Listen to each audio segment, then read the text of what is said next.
మాతరం మాతరం వందే మాతరం మాతరం మాతరం వందే మాతరం Pakistan down down Pakistan down down Pakistan down down Pakistan down down Pakistan down down ఉగ్రవాదం నశించాలి ఉగ్రవాదం నశించాలి మాతరం వందే మాతరం మాతరం మాతరం వందే మాతరం మాతరం మాతరం వందే మాతరం ఉగ్రవాదం నశించాలి ఉగ్రవాదం నశించాలి వందే మాతరం వందే మాతరం వందే మాతరం వందే మాతరం జై భారత్ జై జై భారత్ జై భారత్ జై జై భారత్ భారత్ మాతా కీ జై జై భారత్ జై భారత్ జై జై భారత్ ఉగ్రవాదం నశించాలి ఉగ్రవాదం నశించాలి ఉగ్రవాదం నశించాలి ఉగ్రవాదం నశించాలి ఉగ్రవాదం నశించాలి Pakistan down down Pakistan down down Pakistan down down Pakistan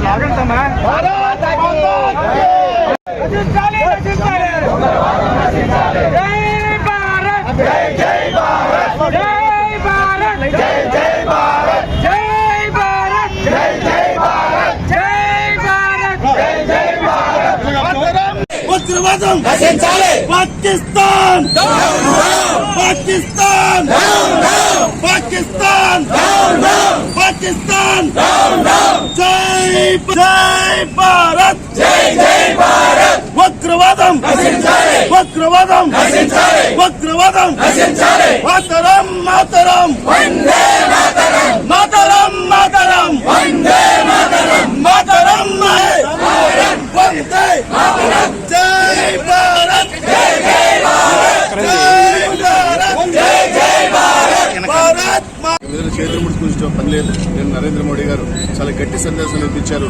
తలుచుకుంటే ప్రపంచం ఎక్కడ టెర్రరిస్టున్నా తీసేసే సమయం ఆసనమైంది.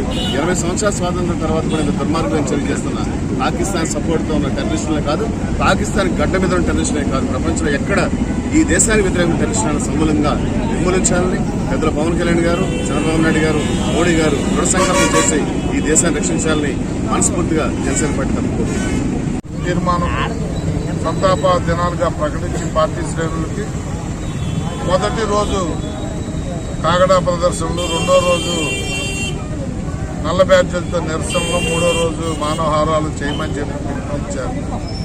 మరి నిన్న వారు పరామర్శించి మీడియాతో మాట్లాడి ఈరోజు మార్నింగ్ పిఠాపురం వెళ్ళి వారి నియోజకవర్గంలో ఈ కార్యక్రమం చేయటం మనం చూసాం. సభ్య సమాజంలో మానవత్వం ఉన్న ప్రతి వ్యక్తి, ప్రతి పౌరుడు కులాలకి, మతాలకి, వర్గాలకి, పార్టీలకు అతీతంగా ఖండించవలసిన మానవ నరమేధం అది. చాలా దురదృష్టకరం ఏంటంటే నీ మతం ఏది, నువ్వు హిందువా ముస్లిమా అని అడిగి హిందూ అనగానే కాల్చి చంపిన దౌర్భాగ్యమైన పరిస్థితులు అక్కడ చూశాం. భార్యా పిల్లలుంటే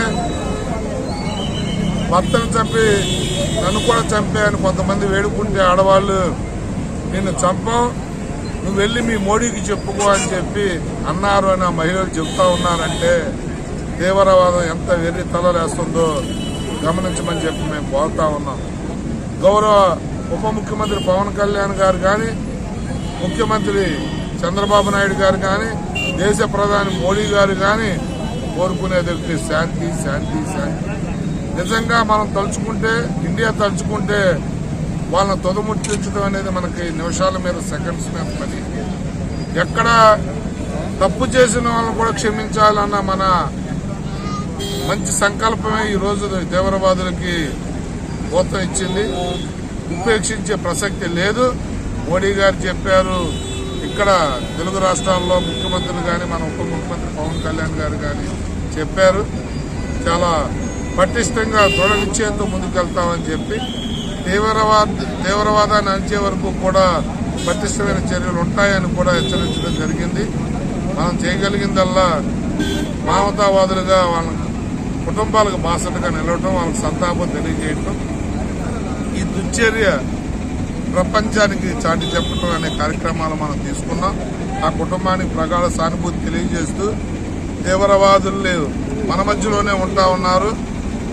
చాలా మంది పౌరులు కూడా బాధ్యతగా మెలిగి ఎక్కడ ప్రభుత్వ వ్యతిరేక కార్యక్రమాలు మాటలు జరిగినా ప్రభుత్వ దృష్టికి తేవాలి, అధికారుల దృష్టికి తేవాలి అని చెప్పి విన్నవించుకుంటూ ఎవరైతే చనిపోయిన కుటుంబాలు ఉన్నారో వారికి ప్రగాఢ సానుభూతి తెలియజేస్తూ 370 ఆర్టికల్ వచ్చిన తర్వాత కాశ్మీర్కు స్వయం ప్రతిపత్తి ఇచ్చిన తర్వాత అక్కడ టూరిజం పెరిగి కోట్లాది మందికి జీవనోపాధి కలిగించిన తర్వాత కాశ్మీరు భారతదేశంలో అంతర్భాగం అని తెలియజెప్పిన తర్వాత వాళ్ళు చూసి వారవలేక పక్క దేశం తీవ్రవాదులను రెచ్చగొట్టి మన మీద గుసికొల్పిన విధానం మనం గమనించాం. కాశ్మీర్లో మంచి వాతావరణంలో డబ్బులు సంపాదించుకున్న ప్రతి ఒక్క మతస్థుడు కూడా కులాలకి మతాలకి అతీతంగా ఈ నరమేధాన్ని ఖండించిన తీరు చాలా గౌరవించదగ్గ పరిణామం. మరి ఆ కుటుంబాలకి జనసేన తరఫున, తెలుగుదేశం తరఫున, ఎన్డీఏ కూటమి తరఫున ప్రగాఢ సానుభూతి తెలియజేస్తూ మా రాజుగారు, చోడవరం ఇన్ఛార్జి రాజుగారిని మాట్లాడారు.